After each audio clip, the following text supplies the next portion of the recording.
Hello and welcome! This is Gunner, and we're back with some more Xenonauts. And we're continuing on with our mission against a landed UFO. A Corvette, to be more accurate. And going to continue to look in the windows.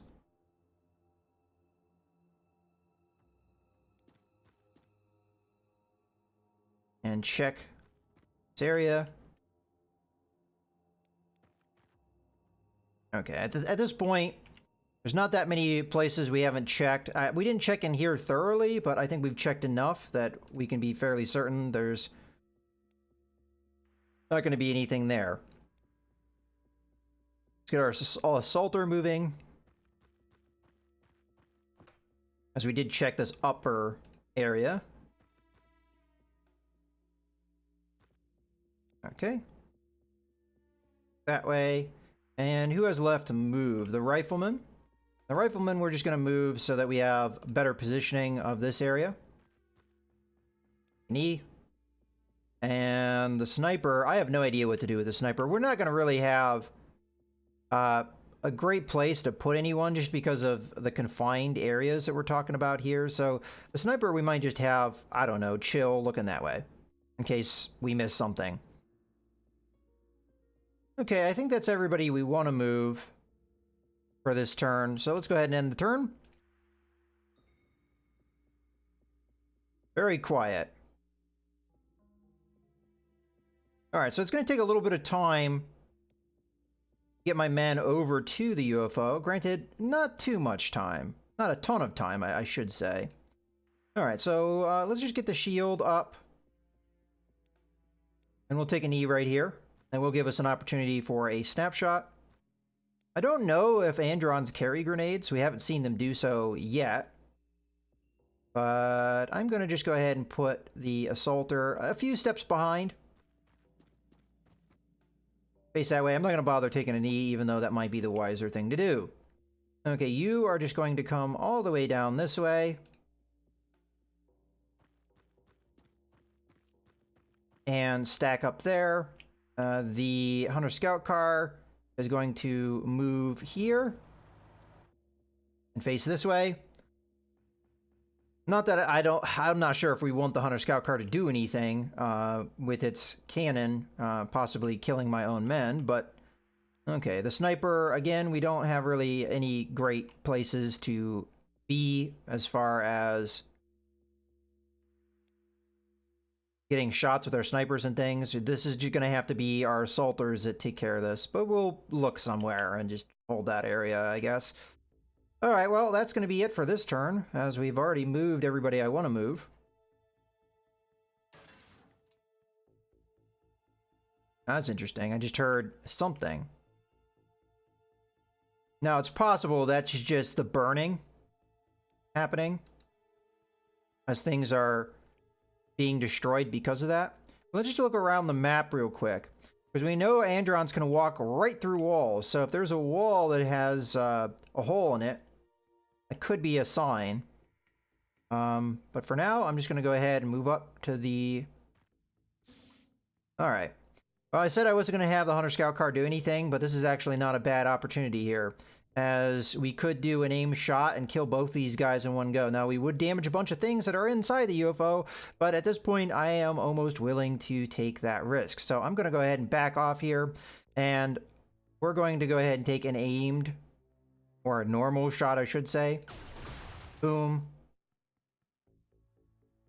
And we're not done. Interesting. Okay. I'm going to go ahead and close this door. And I'm going to take knee. All right. So that's not all. We killed 2 of them, I'm fairly certain. So we'll have to see what happens now. It's possible we missed one, that there is one outside the UFO somewhere. And if that's the case, I should probably do a little bit of looky-looky around, just to make sure we're not being flanked or something. Now again, that could have just been the burning building, bits of it being destroyed by the fire, but I am a little suspicious now. But let's go ahead and end the turn. Let's see what happens here. I really did expect that to finish this battle, but now we're just going to have to go in and check it out ourselves. Okay. All right, we found another one. So he was just outside of the explosion, it looks like. Let's see if we can draw his fire. Yeah, I mean, look at that. The wall that he was behind got destroyed with that laser cannon blast. Well, I'm still trying to draw his fire if I can get it. Well, now we're going to draw it. Okay. Well, I don't want to block the door. Now we can take a knee and give him a single shot here. Okay, that's going to hurt. Go ahead and have one of our assaulters run in here and blast him at close range. Who would have the most action points to do that? Looks like you would. We'll be able to get right up to his face and just give him a nice shot. Now, if there's more than one in here, then this is folly. But if not, we'll end the mission. Okay, well, it was definitely folly then, because we have not killed them all. Okay, well, let's go ahead and move in here, and I'm going to check the flank now of my men. Hello. I suspected you might be here. We're going to get right up and personal with him. That should be enough to get a shot off. Okay, that did not kill him. So I'm a little bit worried now. Go ahead and spin our shield around to at least face the right direction. That could have killed him, though, so this isn't necessarily a dumb thing that I've done, as much as it may look that way. Alright, well, we're going to have to end the turn here and just hope that we don't have anyone die on us. Oh, okay, these guys do not have good aim. Alright, we take a little bit of a damage there. Oh, wow, there's still more of them. And that's what the armor's there for. Let's go ahead and blast this guy again. I'll teach you. Around this corner, figure out where this other alien is, right there. Okay. Again, we'll just get up right up in his face and just unload on him. And...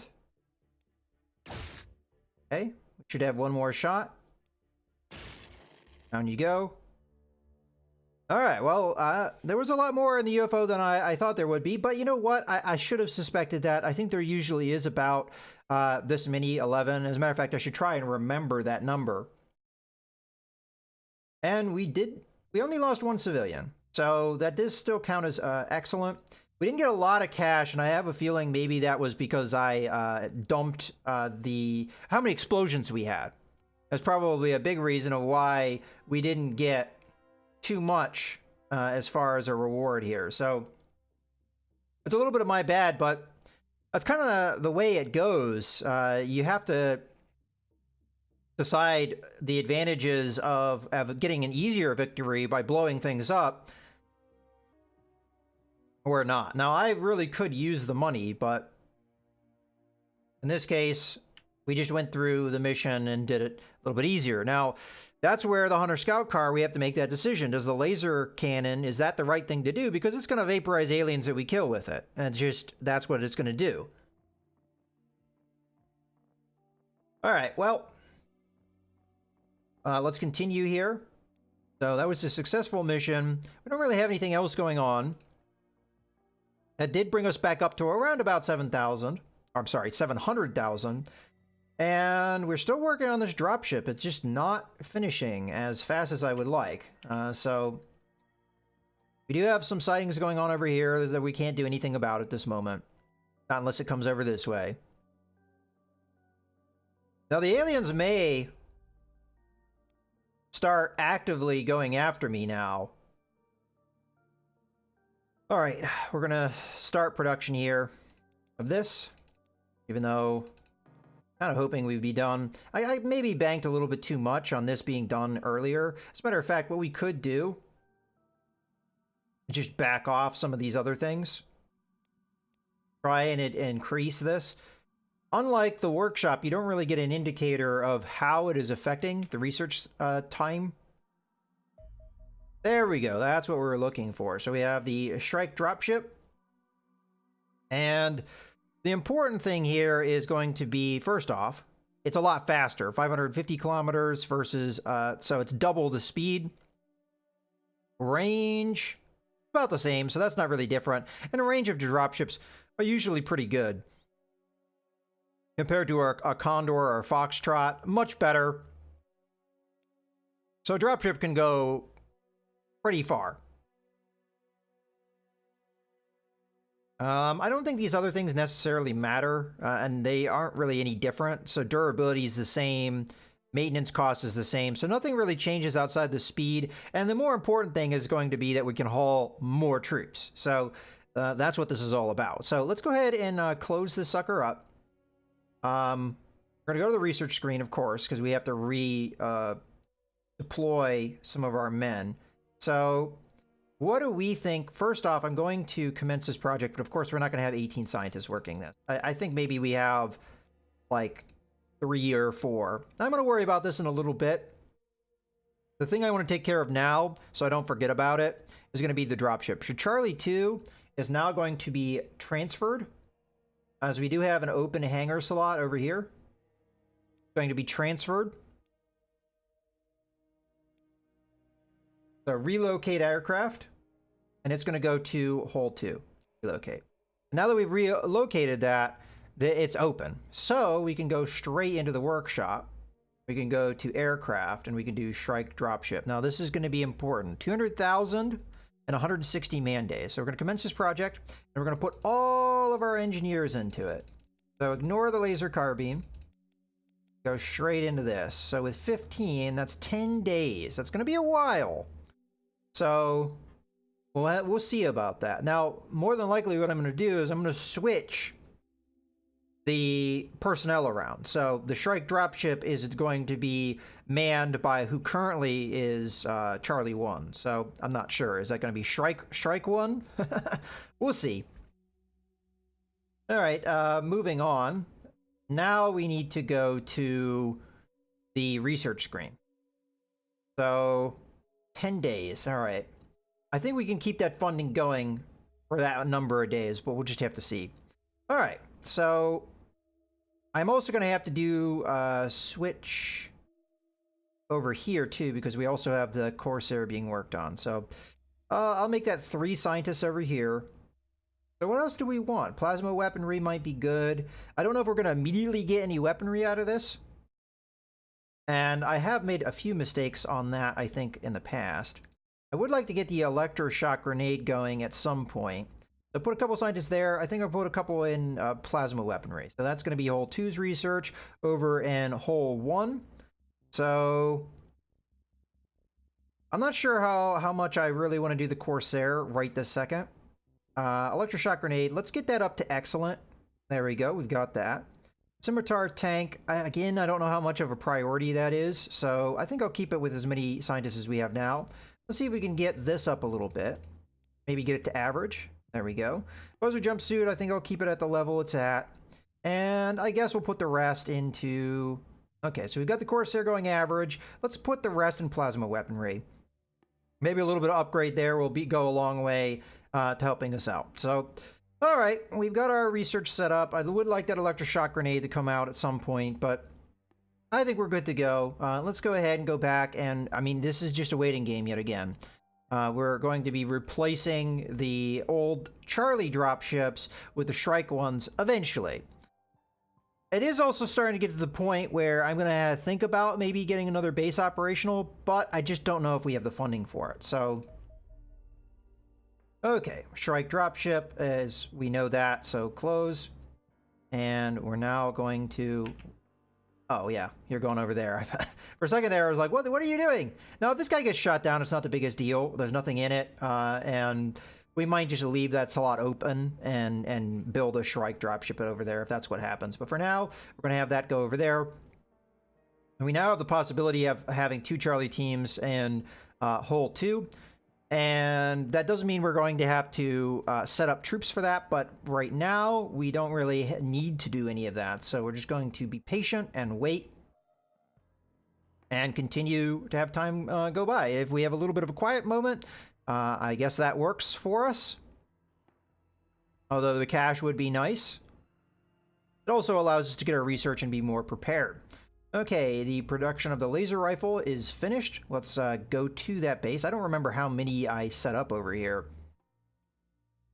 But now that we have 2 Charlie teams, let's go over to our storage. It will tell us what we have. So we've got 1 laser carbine, 2 laser... Only 1 laser carbine? Oh, that's not right. We should have more than that. We have 2 laser pistols, 1 precision laser, and 2 laser rifles. So we are doing pretty good here. I just need to switch it up so that we have more carbine.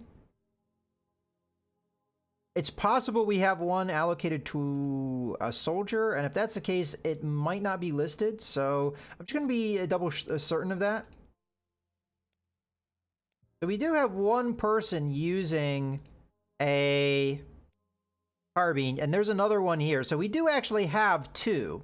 So that's not actually a precise measure.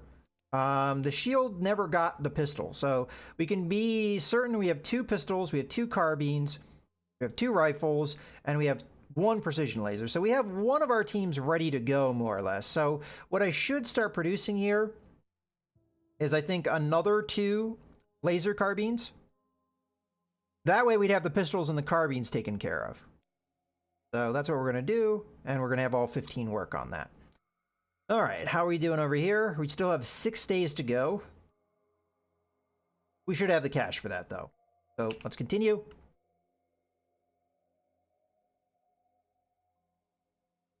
Laser weaponry is getting there.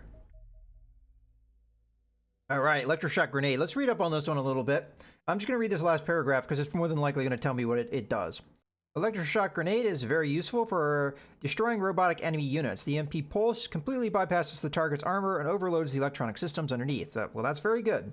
The actual damage inflicted is only average at best, but could still prove very useful against well-protected extraterrestrial drones and robots that are difficult to damage through conventional means. Does it...